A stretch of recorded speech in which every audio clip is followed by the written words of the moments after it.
सालों से यहाँ पे रह रहे हैं। कहाँ रह रहे हैं? आप वेरीफाई करो ना। कहाँ रह रहे हैं? आ जाओ ना, आ जाओ, दिखा दो। आप इनके आ साथ जाओ, वेरिफिकेशन करो ना। आ जाओ ना। आप वेरिफिकेशन आओ, करोगे मैं ना, भी मैं करूँ। नहीं दिखाऊंगा।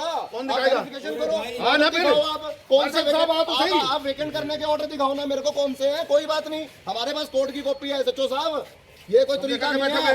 कब्जा करके बैठोगे? कौन से कब्जा करके? 50 सालों से हैं यहाँ पे बैठे हैं। कहाँ? हमारे पैदा होने से, आपके पैदा होने से कहाँ पहले की बैठे? डेट लग रही है। तो सर ऐसा है, ऐसा अंकल जी मेरी बात बेशक, सुनो, सारा बेशक आपको सुनो पता है। मेरी बात। ये अत्याचार नहीं होएगा, ये इस कोई चीज़ का अत्याचार अत्याचार नहीं है। है। ना, ना, ना, वाली बात आप नहीं अपने ऑर्डर दिखाओ वेकेंट सिर्फ करने 17 के। सुनो एक मिनट, सिर्फ 17 सीधे ऑर्डर दिखा देना तो मैंने कहा है। सर ऐसा है, मेरी बात सुनो। अगर पूरे बाजार को तोड़ा गया है ना, रोकने से रोका गया वहाँ पे, तो वहाँ पे स्टे ऑर्डर सबके पास नहीं थे, किसी 4 के पास थे। पूरा बाजार रोका है, इन 4 लोगों ने आगे मिलके अगर स्टे ऑर्डर ले। ना ना मैं थाने का घेराव करोगे? कोई बात नहीं, थाने का घेराव करना होगा। आप जनता की सुरक्षा के लिए जनता की सुरक्षा का काम कर रहा हूँ। बदमाशी क्या कर रहा हूँ मैं? बदमाशी कर रहे हो आप, इनकी आवाज नहीं सुन जो रहे। बताएंगे, मीडिया बताएगी कितना बढ़िया काम हुआ है। बहस नहीं करनी है। बदमाशी नहीं चलेगी। और ये क्या है? क्या ये क्या है? क्या बदमाशी जबरदस्ती? है? कौन सी कब्जा बदमाशी करोगे? है? कौन सा कब्जा करा है? और क्या है? कौन सा ये जनता की सुरक्षा का काम है। और थाने में ब्लास्ट होंगे। ऐसा ही, ऐसा अंकल परली जी, साइड तो अपने बेटा सुनो तो मेरी बात। ना ना गलत बात है। अपने आप अपने रिटर्न ऑर्डर दो। आप ऐसा करो जी, सारे इकट्ठे होके डीसीपी मैम से वहाँ पे परमिशन ले लेते हैं, कोई दिक्कत नहीं है। वहाँ पेश होंगे सारे के सारे। आप कहो जाओ, कार्रवाई करूंगा। कोई बात नहीं, आप कार्रवाई करो। कोई बात नहीं, आप कार्रवाई करो। ये लो सारी कॉपी हमारे पास। जिसका सुन लो सारे के सारे, जिसका थाने की दीवार के साथ कुछ है, अपना खा लो अपना। मुझे सिर्फ वो सफाई करानी है। नहीं उसके ऐसे है तो मुझे बता दो, नहीं तो अपने चलो। अगर है तो रुक जाओ, नहीं तो चलो अपने। बाहर का मुझे कोई मतलब नहीं है। सर एक बात तो सर का क्या बोलने का तरीका है ना, गलत बात। ना ना ना ना ना, ये तो बात ही नहीं सुन रहे। ये ऐसा थोड़ी होगा। मैंने क्या बोला? बात ही नहीं सुन रहे। ये तो दे दे मेरे तक आप। इधर नहीं लगने दूंगा, थाने में नहीं लगने दूंगा। बच्चे क्या करेंगे हम? ना भाई कहीं जाओ, कोई नहीं हमारे थाने अगर थाने में ब्लास्ट हुआ कौन जिम्मेदार होगा? ऐसा है नहीं, जब तक आप लोगों को अल्टरनेटिव प्लेस नहीं मिलता, आपकी कॉपी के अंदर लिखा हुआ है, कोई दिक्कत नहीं है। कोई दिक्कत नहीं है, कोई दिक्कत नहीं है। कॉपी के अंदर लिखा हुआ है सर, सारा कुछ लिखा हुआ है। उसके अंदर रेडी फड़ी वालों को नालागढ़ रोड, एक मिनट भाई साहब, बोलने बाबू जी मुझे पढ़ नहीं आवे, समझ नहीं भी आवे। कोई बात नहीं, कोई बात नहीं, ऐसा मुझे आती है। कोई बात नहीं, ऐसा सुनो तो सही। हाँ, बोलो। हाँ, सुनो तो सही। बोलो। रेडी फड़ी of the petitioners from the Nalagarh road, Pinjore. Nalagarh road कौन सा है? एक मिनट बाबू जी, बताओ तो समझा पहले दो। पूरी बात सुनोगे तो नालागढ़ नालागढ़ रोड, नालागढ़ रोड वो वाला है। Nalagarh road Pinjore and near by areas, जितने भी उसके नियर बाय एरियाज हैं सारे के सारे, till they are allotted an appropriate alternative place for the said purpose for running the livelihoods। जब तक उनको ऑल्टरनेटिव प्लेस अपने रोजी रोटी गुजारे के लिए नहीं मिल जाता, उस तब तक further prayer is made for the issuance of directions to the respondents to arrange provide an appropriate alternative place to petitioners to install their ready fuddy within the limits of MC Pinjore. जब तक उनको पिंजौर का MC limits के अंदर alternative place नहीं मिल जाता, इनको नहीं हटाएंगे यहाँ से। तो आप अपना काम करो ना। मैं तो कर रहा हूँ सर, आप अगर इनकी बात नहीं सुनोगे तो मेरे को तो आना पड़ेगा ना। मैं जनप्रतिनिधि हूँ भाई साहब, कौन आएगा जनप्रतिनिधि इनके लिए? कौन आएगा? आपने तो इनको आने भी नहीं दिया, आपने इनकी बात नहीं सुनी। मैं नहीं सुनूंगा। नहीं सुनोगे तो फिर हमें आना पड़ेगा। कोई बात सर, आप अपनी सुरक्षा का मामला देखो, हम अपना मामला देखेंगे। आप लोग को काम है सर, थाने में आपसे मिलने आए हैं इसी मैटर के लिए कि इसको ना किया जाए। आप इसके अंदर अगर आप कहते हो कि मैं तो इसके बाद हमारे पास कई कॉपियां हैं सर, कोई जहाँ जाना वहाँ जा भाई। सर, मैं तो जहाँ जाना वहाँ जाऊंगा ही। मेरे को कोई लाज नहीं है सर, मैं जाऊंगा, बट मैंने मैं तो जाऊंगा, कोई बात नहीं। आप ये चीज हमें रिटर्न में दे दो, कार्रवाई करो। कुछ नहीं, कोई ना देना कुछ भी रिटर्न में। ऐसा आप ना दो। मैंने थाने की सुरक्षा की व्यवस्था देखनी है। आप अपनी कार्रवाई करो, अपने पास सारा रिकॉर्ड है। अपने जहाँ जाना आप जाएंगे, बिल्कुल आजादी है सर, लोकतंत्र है। आप अपनी कार्रवाई करो। आप कहीं गलत है, आप कार्रवाई करो। आप गलत हो गए, प्रशासन देखेगा। उल्टा मारूंगा तो बहुत मारूंगा, लगाना भूल जाएगा। ऐसे बोलते हैं कि उल्टा मारूंगा, यहाँ पर खींच लूंगा पकड़ के, तू यहाँ दुकान लगाएगा तो इस तरह बोला। कहा कि मैं तू क्या करेगा, मेरा कहा मैं जो मर्जी कर ली, ऐसा बोला था इन्होंने। सुबह अंदर जा रहे थे, एसएचओ के साथ पास जा रहे थे, कागज लेके। जो हमारे कागज हैं, जो हाई कोर्ट से परमिशन मिली है, वो भी कागज दिखाने के लिए, तो इन्होंने एसएचओ साहब ने अंदर नहीं जाने दिया, गाली गलौज करी। और यहाँ लेबर वाले खड़ते हैं, कल उनके लेबर वालों को भी थप्पड़ मारे लेबर वालों के साथ। अच्छा जी, ऑटो वालों को भी, और हमारी रेडियो चुकवाने के बारे में कह रहे हैं। जब हमारे साथ सौरभ गुप्ता अंदर बात करने गए, हमको जाने नहीं दिया। जब सौरभ गुप्ता के साथ भी इतनी बदतमीजी से बात करी इन्होंने, तो हमारी तो क्या औकात है, ठीक है जी। और जब अंदर गए तो अंदर SHO साहब ने बैठने नहीं दिया सौरभ गुप्ता को भी, और बाहर निकाल दिया। और अंदर जब हम बात करने लगे, बड़ी लैंग्वेज बहुत गंदी थी उनकी बात करने की। और जैसे टेररिस्ट आए होते हैं वैसे ही इन्होंने जो थाने का बड़ा गेट होता है वो बंद कर दिया। इनको किसी को अंदर बाहर नहीं जाने देना, इनको अच्छी धारा लगा के मैं अंदर करूँगा। मैं रेडी फड़ी का यूनियन पिंजौर से प्रधान हूँ जी मैं, और हमारी हाई कोर्ट से स्टे लगी हुई है। हम स्टे के कागज़ लेके सौरभ साहब के साथ जा रहे थे, तो उन्होंने ये SHO साहब ने खुद कहा भाई बाहर फालतू बंदे बाहर निकल दो, सिर्फ 2-4 बंदे रहेंगे। और इनका बोलने व्यवहार ठीक नहीं है जी। और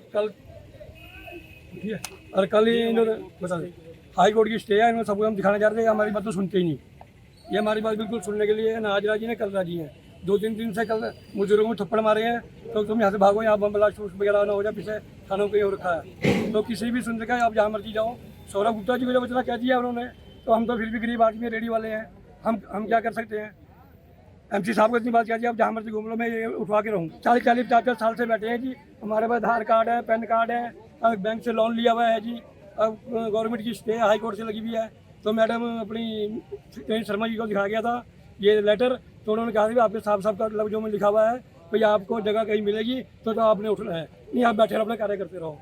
इस बात को SHO साहब मानने के लिए तैयार नहीं है। हम प्रशासन से ही मांग करते हैं भाई कम से कम हमारे देख रेख की रोटी रोजी की प्रबंध किया जाए, देखा जाए। बोले मेरे को कहा मटके ठा लो, माँ जी कोई नहीं ठा लेंगे, पान देंगे, कहा अभी पान देंगे, कहा मैं नहीं JCB ले आएगा, रात को पान देंगे। मैं क्या, अभी मेरे पास जी 3 लड़कियाँ, 1 लड़का आएगा। तब मैं देखो 45 साल हो गए, मेरे घर वाले की धर्म पर की दवाई चल रही है, दिमाग पे ऐसा मैं क्या करा, रोजी रोटी चला रहे हैं जी। 4 भांडे अपनी दाल रोटी चल रही है अपनी, बस इतना कर सकते हैं जी। अपन देखो जो किसी जगह दे, मैं मानू हमें हमारा ठंडा लग जाए, हम कहाँ जाएँ जी। 30-40 साल हो गए जी, अपन लोकल बंदे हैं जी। असली कोई वो नहीं है, बाहर के नहीं है कोई। मेरे को ऐसा जैसा बंदा हम नहीं बैठने देते हैं। मेरी लगी हुई है बहुत जी, और कल 2 दिन से बंद कराई हुई जी, रेडी बंद आके परेशान कर रहे थे जी। वो रेडी हटवाई जाए, कागज नहीं देखे हमारे, तो अभी अर्थ आए हुए हमारे पास लेके।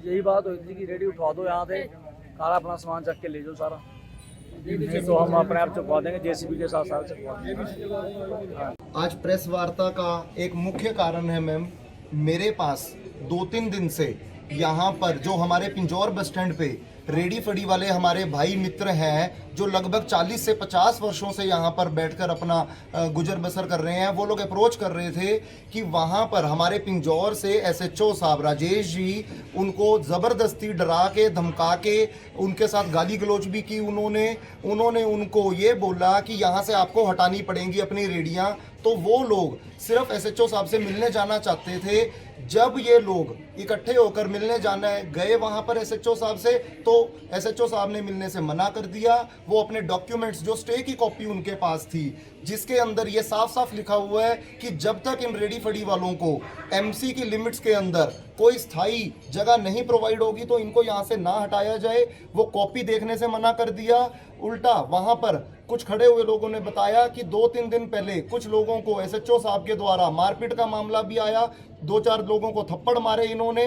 तो उस लिए परेशान होकर इन लोगों ने जब मुझे आज सुबह फ़ोन किया कि आप एक बार हमारे साथ चलो, हमारी कोई भी सुनवाई नहीं हो रही है, तो मैंने खुद टेलीफोनिकली SHO साहब को फ़ोन किया कि भाई साहब इस मैटर के अंदर क्या चल रहा है। तब उन्होंने बड़े अच्छे से विनम्र तरीके से मेरे साथ बात की, परंतु उनकी एक बात का कहना था कि ये काम मैं करके रहूँगा, ये रेडियाँ मैं हटा के रहूँगा। मैंने कहा कोई बात नहीं भाई साहब, प्रशासनिक कार्रवाई जिस भी तरीके से है वो ठीक है। अगर आप किसी भी सुरक्षा के माध्यम से सुरक्षा के लिए करना चाहते हो तो वो अच्छी बात है, परंतु उनकी बात, जनता की बात को ना सुनना, ये SHO साहब की तरफ से, हमारे प्रशासन की तरफ से बिल्कुल गलत बात है। मैं ये कहना चाहता हूं कि क्या आम जनता को, लोगों को, अपने पार्षद को, अपने MLA को साथ लेके जाना पड़ेगा कि वो उनकी बात सुने वहां पर? जब उनके आग्रह पर मैं उनके पास पहुंचा, उनके लेटर लिया, कॉपीज ली, उनको साथ में लिया, तो मैं थाने में SHO साहब के पास गया उनसे बात करने के लिए।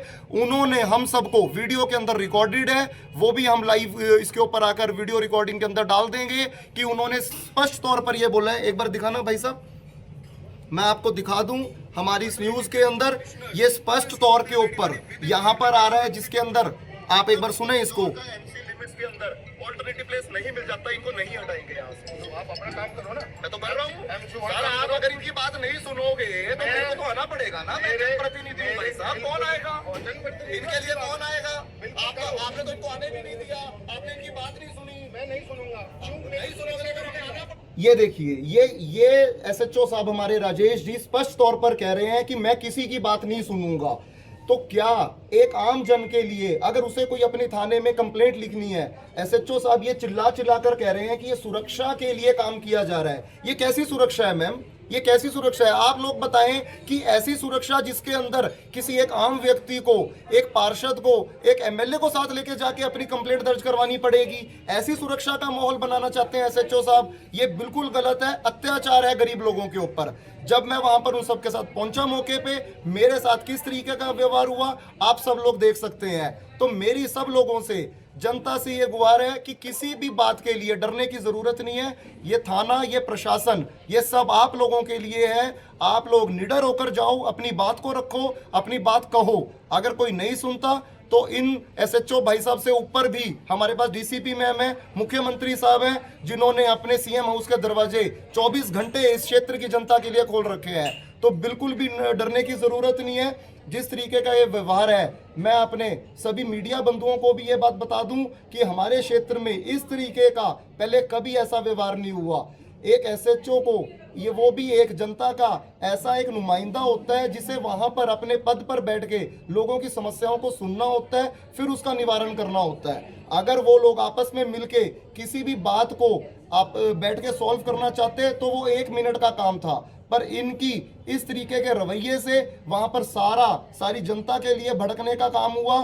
कभी भी ऐसी अनहोनी हो सकती है जिस तरीके का इनका रवैया है। तो आप लोगों से मैं गुजारिश करूंगा कि इस तरीके के प्रशासन के खिलाफ हम लोगों को जमकर अपनी आवाज उठानी पड़ेगी। जब मैं वहां पर था, आप लोग भी वहां मौजूद थे, लोगों ने